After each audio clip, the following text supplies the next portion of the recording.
5 وقت کی نماز یہ میرے نبی کی آنکھوں کی ٹھنڈک ہے، 5 وقت کی نماز اس امت کی شان پہچان ہے۔ اور اللہ تعالیٰ نے پہلی امتوں پر اتنی بڑی مشقت ڈالی کہ ان کی نماز مسجد کے علاوہ کہیں نہیں ہوتی تھی، مسجد میں ہی ہوتی تھی۔ ہمارے لیے کتنی آسانی کر دی، جاب میں ہے مصلی بچھا نماز پڑھ، چلو مصلی بھی کوئی نہیں، زمین دیکھ اس پر کوئی گندگی تو کوئی نہیں ہے، بس زمین بھی تیرے لیے پاک ہے، چل نماز پڑھ۔ اور آسانی کر دی، پانی کوئی نہیں ہے، کوئی بات نہیں، مٹی میں ہاتھ مار، منہ پہ مل، پھر ایک ہاتھ مار، یوں کر، چل نماز پڑھ، میں تیری قبول کروں گا۔ یہ کسی امت کے ساتھ یہ نہیں ہوا، انہیں وضو ہی کرنا تھا چاہے پانی 50 میل پر موجود ہو۔ اور ہمارے لیے پانی کوئی نہیں ہے، چلو تیمم، مٹی میں ہاتھ ہمارا یوں کیا، پھر ہاتھ ہمارا ایک یوں کیا ایک یوں کیا، چل بھائی اللہ اکبر قبول۔ عمار بن یاسر رضی اللہ تعالیٰ عنہ سفر میں تھے، ان کو نہانے کی ضرورت ہو گئی، نائٹ فال ہو گیا، تو انہوں نے سوچا کہ ویسے تو آدمی کو وضو کی ضرورت ہوتی ہے تو خالی منہ پہ ہاتھ مارا اور یوں کونیوں تک، لیکن مجھے تو غسل کی ضرورت ہے، تو خالی اس سے تو کافی نہیں ہوگا۔ تو انہوں نے کپڑے اتارے، اکیلے تھے، ریت کے اوپر کبھی یوں لیٹے کبھی یوں لیٹے کبھی یوں لیٹے، 3-4 دفعہ یوں یوں اور یوں رول ہوتے ہوتے پھر انہوں نے نماز پڑھی۔ آئے اللہ کے نبی کی بارگاہ میں، یا رسول اللہ مجھے رات کو نہانے کی ضرورت پڑ گئی، تو میں نے کہا وضو کے لیے تو خالی یہ 2 دفعہ کرنا کافی ہے، تو یہ تو نہانا تھا، تو میں تو ریت میں خوب رول ہوتا رہا۔ میرے نبی نے انما یکفیک ضربتان، ارے سیدھے بندے عمار، اس کے لیے بھی اتنا ہی کافی تھا کہ تو یوں کرتا اور یوں کرتا اور تو پاک ہو جاتا۔ اللہ نے اس نبی کے طفیل، اس محبوب مصطفیٰ صلی اللہ علیہ وسلم کے طفیل، اللہ نے کیا کیا سہولتیں اور آسانیاں ہمیں عطا فرمائی۔ پھر نماز 4 کی 2 رکعت کر دی کہ بھئی تم مسافر ہو 2 پڑھو، روزے میں سفر میں روزہ معاف کر دیا، بعد میں رکھ لینا، بعد میں رکھ لینا، قضا کرنے کا حکم، بالکل چھوڑنے کا نہیں۔ اور کہا کہ بھائی مریض ہو چھوڑ دو، مسافر ہو چھوڑ دو، اور نماز 2 رکعت کر دو، سنتیں چھوڑ دو۔ ابن عمر رضی اللہ تعالیٰ عنہ بیٹھے تھے تو انہوں نے 2 رکعت پڑھ کے بیٹھ گئے، تو ان کے خادم نے کہا سنت نفل نہیں پڑھو گے؟ کہا اگر پڑھنا تو 4 فرض پڑھتا میں، میرے اللہ نے معافی دے دی تو میں کیوں پڑھوں؟ میرے نبی نے سفر میں سنتیں نہیں پڑھی کبھی، اپنی امت کو سہولت دینے، فجر کی سنتیں 2 پڑھتے تھے، اس کے علاوہ سنتیں نہیں پڑھی تاکہ میری امت کو سہولت ہو، آسانی ہو۔ ایک دفعہ بارش ہو رہی تھی اور کوئی جگہ نہیں تھی نماز پڑھنے کے لیے، تو آپ نے اپنی اونٹنی کو آگے کیا اور اس پر بیٹھ گئے، بیٹھے ہی تھے، پیچھے صحابہ نے اونٹنیوں پر ہی صفیں بنائیں، اور یہ نماز اونٹنی پہ بیٹھ کر ادا کی گئی بارش کے اندر۔ نماز اونٹنی کے اوپر نماز بھی ہو گئی، رکوع بھی ہو گیا، سجدہ بھی ہو گیا، سلام بھی ہو گیا۔ پہلی امتوں کے لیے نہیں تھا، سجدہ ہی کرنا پڑے گا۔ یہ اللہ کے محبوب مصطفیٰ صلی اللہ تعالی علیہ وسلم کی طفیل، میرے اللہ نے ہم پہ فضل و احسان کیا، تو میرے نبی کی زندگی میں عبادات میں نماز سب سے اعلیٰ نظر آتی ہے، سب سے نمایاں نظر آتی ہے۔ اور پھر بازار میں، گھر میں، دفتر میں، ماحول میں میرے نبی کے اخلاق، یہ زندگی کا دوسرا روشن پہلو ہے۔ میرے نبی کی ساری زندگی 2 لفظوں میں آتی ہے، عبادت اخلاق، عبادت اخلاق، یا 2 اور لفظ، حقوق اللہ حقوق العباد، حقوق اللہ حقوق العباد۔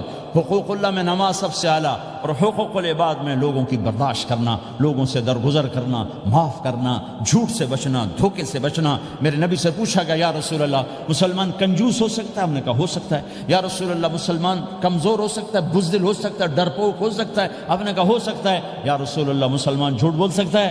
آپ نے کہا نہیں، جھوٹ نہیں بول سکتا، جھوٹ نہیں بول سکتا۔ ہاں، الا لعنت اللہ علی الکاذبین، جھوٹوں پہ اللہ کی لعنت۔ اس لعنت کے ساتھ 400 پاؤنڈ بچا لیے، 4000 بچا لیے، 4 ملین بچا لیے، 4 بلین بچا لیے، 4 ٹریلین بچا لیے، ساری دنیا کو بچا لیا، اور اوپر اللہ کی لعنت پڑی تو اللہ کی قسم گھاٹے کا سودا ہے۔ اور سچے ہو گئے، سچ بولا، یہ میں 100 پاؤنڈ کماتا ہوں، لے لو جو لینا ہے اس میں سے، یہ میں 1000 پاؤنڈ کماتا ہوں، لے لو جو لینا ہے، یہ میں 50,000 پاؤنڈ کماتا ہوں، لے لو جو لینا ہے، کہ مسلمان کی زبان سے جھوٹ نہیں نکلتا، سچ ہی بولتا ہے۔ آپ تشریف لے جا رہے ہیں، ایک آواز ہے یا رسول اللہ، آپ نے یوں دیکھا، کوئی نظر نہیں آیا، پھر آواز ہے یا رسول اللہ، تو آپ نے دیکھا کہ ہرنی ڈیئر چھوٹی وہ کھڑی ہوئی، رسی میں بندھی، تو آپ نے کہا کیا ہوا؟ کہا جی آپ کا صحابی مجھے پکڑ کے لایا ہے، میرے چھوٹے چھوٹے بچے بھوک سے رو رہے ہوں گے، آپ مجھے چھوڑ دیں، میں بچوں کو دودھ پلا کے واپس آ جاتا، مجھے پتا ہے میرے اللہ کی تقدیر میرے بارے میں کیا ہے۔ تو آپ نے کہا اگر تو واپس نہ آئی تو پھر تو اس نے کہا مجھے اللہ جہنم میں ڈال دے. آپ نے اس کی رسی کھول دی, خود وہیں بیٹھ گئے. اس نے دوڑ لگائی اور پہاڑوں میں گم ہو گئے. تھوڑی دیر کے بعد وہ دوڑتی ہوئی آئی اور آ کے سر یا رسول اللہ میں حاضر ہو جاؤں. تو آپ نے اس کو باندھ کے وہیں آپ بیٹھ گئے نہیں. دیر کے بعد وہ صحابی آئے جنہوں نے اس کو شکار کیا تھا, پکڑا تھا. تو کہنے لگے, ان کا یا رسول اللہ آپ یہاں کیسے؟ کہ میں ایک درخواست لے کر آیا ہوں. کہ کیا؟ کہ یہ ہرنی مجھے ہدیہ کر دو. کہ یا رسول اللہ سب کچھ آپ کا ہے, کہ بس یہ ہدیہ کر دو. یا رسول اللہ حاضر. تو آپ نے اس کو لے کر رسی اس کی گردن سے نکالی کہ جا بچی اپنے بچوں کے پاس جا کے خوشی منا. سچ نجات دیتا ہے اور جھوٹ ہلاک کرتا ہے. ایک ہرنی جان کی بازی کھیل گئی سچ بولنے کے لیے. تم چند پونڈوں پہ جھوٹ بولتے ہو, ایمان کو برباد کر کے رکھ دیتے ہو. مسلمان جھوٹ نہیں بولتا, مسلمان دھوکہ نہیں دیتا, مسلمان کی زبان سے سخت بول نہیں نکلتا, کسی کو بے عزت نہیں کرتا, کسی کو کی بے اکرامی نہیں کرتا, کسی کا دل نہیں توڑتا, کسی کو ذلیل نہیں کرتا, خود سہتا ہے, اوروں کو خوشیاں دیتا ہے, خود دکھ سہتا ہے, اوروں کو راحت دیتا ہے, خود تکلیف سہتا ہے. یہ میرے نبی کے اخلاق ہیں, یہ میرے نبی کی زندگی ہے, اور یہ اسلام کا سب سے بڑا چیپٹر ہے اور سب سے مشکل چیپٹر ہے. جب میرے نبی نے لمبی نمازیں پڑھی تو اللہ نے روک دیا کہ میرے حبیب ما انزلنا علیک القرآن لتشقى, اتنی لمبی نماز نہ پڑھ کے تو تھک جائے. میرے نبی نے تبلیغ میں زور دکھایا تو اللہ نے روک دیا, فلتذهب نفسك علیہم حسرات. میرے نبی اتنا غم نہ کر کے آپ خود ہی آہیں بھرتے آپ مر جائیں. میرے نبی نے مال سارا خرچ کیا, اللہ نے اس سے بھی روک دیا. ولا تبسطها كل البسط فتقعد ملوما محسورا. اتنا خرچ نہ کریں کہ آپ خود پھر دکھی ہو کے بیٹھ جائیں. خرچ کرنا بہت بڑا عمل, تبلیغ سب سے سارے عملوں کا سردار عمل. تبلیغ سے بڑا کوئی کام ہوتا تو اللہ نبیوں کو دیتا. اگر تبلیغ سے بڑھ کر کوئی کام ہوتا تو اللہ نبیوں کو دیتا. گشت سے بڑھ کر کوئی محنت ہوتی تو اللہ نبیوں کو دیتا. 950 سال نوح علیہ السلام گشتی کر رہے ہیں. اور اللہ کی مان لو. اتنا عظیم عمل کا میرے نبی درمیانہ. نماز سب سے بڑی عبادت, میرے نبی درمیانہ کام. لیکن جب میرے نبی نے اخلاق اچھے کیے, دشمن کو معاف کرنا. تو ایک آدمی آپ سوئے ہوئے تھے, آپ کی تلوار لٹکی تھی, ایک آدمی آیا, اس نے آپ کی تلوار اتاری اور یوں ہماری پسلی میں. آپ اٹھ کے بیٹھ گئے. اب وہ قتل کے ارادے کے لیے آ چکا ہے اور تلوار یہاں ہے. کہتا من یمنعک منی, اب بول تمہیں کون بچائے گا؟ تو آپ نے مسکراتے ہوئے کہا اللہ. تو اس کے ہاتھ سے تلوار گر پڑی.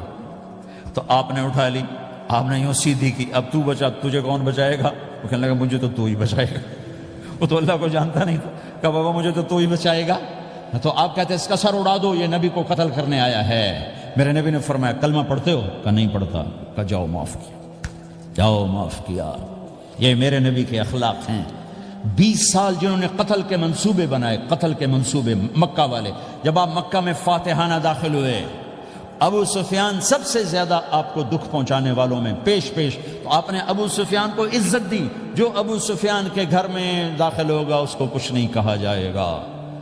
آپ تو ابو سفیان کو بلا کے سولی پہ لٹکاتے, اور آپ کہہ رہے ہیں جو ابو سفیان کے گھر میں جائے گا اسے کچھ نہیں کہا جائے گا, جو بیت اللہ میں ہوگا اسے کچھ نہیں کہا جائے گا. سارا مکہ سامنے, آپ یوں بیت اللہ کا دروازے پر یوں دونوں ہاتھ ایسے ٹکا کے کھڑے تھے. پھر آپ نے کہا میں کیا کروں گا اب تمہارے ساتھ؟ تو سہیل بن عمر نے کہا آپ کریم ہیں, کریم کے بیٹے ہیں. تو آپ نے کہا جاؤ میں نے معاف کیا. یہ اخلاق آج مٹ چکے ہیں. مردوں سے, عورتوں سے, علم والوں سے, خانقاہ والوں سے, تبلیغ والوں سے, سب زیرو ہوئے پڑے ہیں. جب تک یہ اخلاق زندہ نہیں ہوتے اسلامی زندگی قائم نہیں ہو سکتی, اسلامی معاشرت قائم نہیں ہو سکتی. اور دین 2 چیزوں سے آگے پھیلتا ہے, ایک دعوت اور ایک اخلاق. دعوت اور اخلاق. دعوت نہیں ہوگی تو اخلاق وہیں پڑے رہ جائیں گے. اخلاق نہیں ہوں گے تو دعوت کوئی قبول نہیں کرے. میرے نبی نے کتنے معجزے دکھائے مکے میں, نہیں کلمہ پڑھا. بدر میں ان کے 70 مارے گئے, فرشتوں کو دیکھا, جبریل کے گھوڑے کی آواز سنی, کلمہ نہیں پڑھا. خندق میں شکست ہوئی, کلمہ نہیں پڑھا. پانی نکلتے دیکھا انگلیوں سے, کلمہ نہیں پڑھا.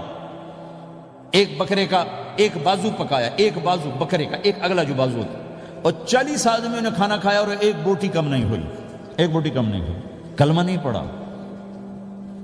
لیکن جب میرے نبی نے کہا جاؤ معاف کیا تو سارے ہی کلمہ پڑ گئے کہ واقعہ یہ اخلاق نبی کے ہو سکتے۔ حنین کی جنگ میں جب بھاگے لوگ، شکست ہوئی، تو ایک صحابی کا بھاگتے ہوئے پاؤں ہمارے نبی کا پاؤں پر آیا، اور جوتا سخت تھا، تو آپ نے کہا اوجعتنی، اور آپ کے ہاتھ میں چھڑی تھی، آپ نے اس کو یوں ماری، اوجعتنی، ارے تو نے مجھے کتنا زیادہ درد پہنچایا، دکھ پہنچایا۔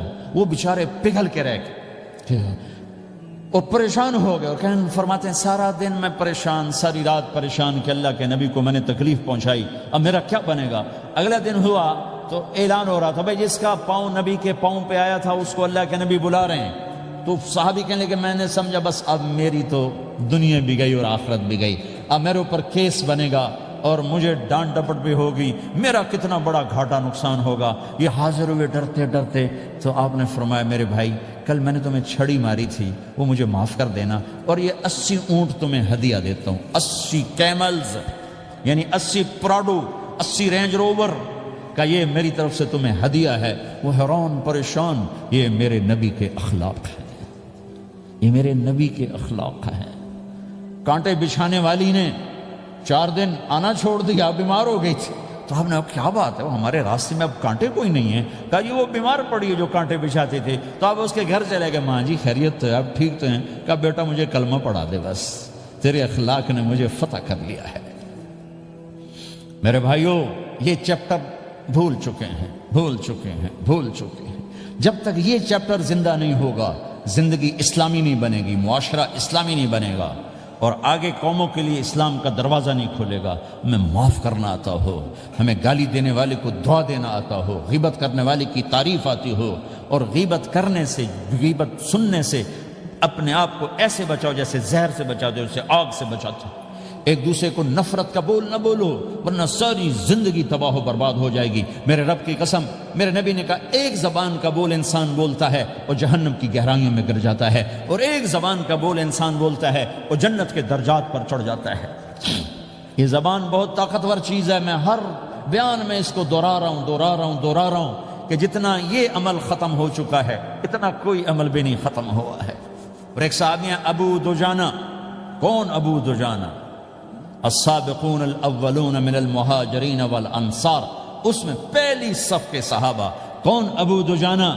جب آپ حج پر گئے تو اپنی جگہ مدینے کا امیر ابو دجانہ کو بنایا۔ ابو دجانہ حج میں شریک نہیں ہوئے کہ آپ نے اپنی جگہ ان کو اپنا نائب بنا کے وہاں کھڑا فرمایا ابو دجانہ میری جگہ پر مدینے کا امیر ہے، یہ وہ ابو دجانہ ہیں۔ کون ابو دجانہ؟ جو جنگ بدر سے لے کر آخری حج تک ہر سفر میں شریک ہیں، ہر سفر میں شریک ہیں۔ ان کی ایک بات میں بتانا چاہتا ہوں، پہلے تھوڑی سی ان کی ہسٹری بتانا چاہتا ہوں۔ کون ابو دجانہ؟ احد کی جنگ میں آپ نے تلوار اٹھائی، کہا اس تلوار کو کون لے گا؟ کئی صحابہ کھڑے ہو گئے۔ آپ نے کہا اس تلوار کا حق کون ادا کرے گا؟ سارے بیٹھ گئے، 3 آدمی کھڑے رہے، ایک زبیر بن عوام، ایک عمر بن خطاب، ایک ابو دجانہ۔ ان کا نام ہے سماک بن خرشنہ، سماک بن خرشنہ ان کا نام ابو دجانہ سے مشہور ہے۔ تو آپ نے تلوار نہ عمر کو دی، نہ زبیر کو دی، ابو دجانہ کو دی۔ تو عمر رضی اللہ عنہ نے تو محسوس نہیں کیا، حضرت زبیر نے محسوس کیا کہ اس کو کیوں دی، مجھے کیوں نہیں دی، میں مہاجرین میں سے ہوں، میں پھوپھی کا بیٹا ہوں، میں اس سے دلیری میں کم نہیں ہوں۔ بلکہ حضرت زبیر کی دلیری کی تو دھک تھی، جدھر سلوار چلتی تھی کاٹتی چلی جاتی تھی، کہنے کہ میں دیکھوں گا یہ کیا کرتا ہے۔ تو ابو دجانہ کے پیچھے پیچھے زبیر ہو لیے۔ تو ابو دجانہ نے جو حملہ کیا تو 3000 کا لشکر تھا، اس کو چیر کے پار نکل کے، پورے لشکر کو کاٹ کے پار نکل کے، اور آگے عورتیں کھڑی تھیں جو مکے کے لشکر کو تیار کر رہی تھیں۔ نحن بنات طارقی نمشی علی النمارقی مشی القتل بوارقی المسک فی المخالقی المسک فی المفارقی والدر فی المخالقی ان تقبلوا نعانقی وتدبروا نفارقی فراق غیر وامقی۔ یہ گانا گا رہی تھیں اور ان کو تیار کر رہی تھیں۔ تو جب ابو دجانہ کی تلوار نظر آئی تو سب بھاگی، ہندا پکڑی گئی، تو آپ نے یوں اپنی تلوار ہندا کے سر پر رکھی، انہوں نے چیخ ماری، تلوار ہٹا لی۔ تو زبیر پیچھے پیچھے کہ کیا کیا ہے؟ جنگ میں اگر کوئی عورت حصہ لے اسے مارنا جائز ہے، ویسے جائز نہیں ہے، عورت کو، بچے کو، بوڑھے کو ہاتھ لگانا جائز نہیں ہے۔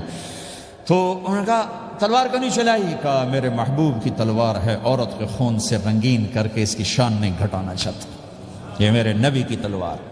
پھر واپس ہوئے، پھر اٹیک کیا اور پھر مجمع کو چیر دیا۔ سامنے ایک آدمی آ رہا تھا ہاتھی کی طرح، اتنا لمبا موٹا تازہ، تو زبیر کہنے لگے میرے جی میں آیا کبھی اس کی ٹکر ہونا پھر میں دیکھوں ابو دجانہ کیا چیز ہے۔ تو اللہ کا کرنا ایسا ہوا ابو دجانہ دونوں آمنے سامنے ہو گئے، تو وہ ایسے شاہ سوار تھے کہ دونوں طرف کے لشکر ذرا تھم گئے اور وہ دونوں بھڑ گئے۔